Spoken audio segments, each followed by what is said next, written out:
بسم اللہ الرحمن الرحیم لا الہ الا اللہ محمد رسول اللہ اشہد ان لا الہ الا اللہ وحدہ لا شریک لہ واشہد ان محمد عبدہ ورسولہ۔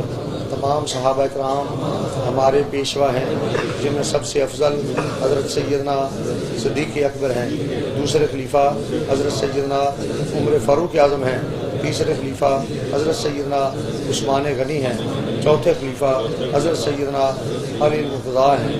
اللہ تعالیٰ نے تمام خزانوں کی کنجیاں ہمارے آقا مولا حضرت محمد رسول اللہ صلی اللہ علیہ وسلم کو عطا فرمائی، اور آپ نے جتنا چاہا اپنے امتیوں کو عطا فرمائی۔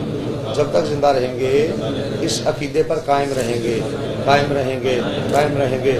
یا اللہ میرے سب گناہوں سے توبہ توبہ توبہ۔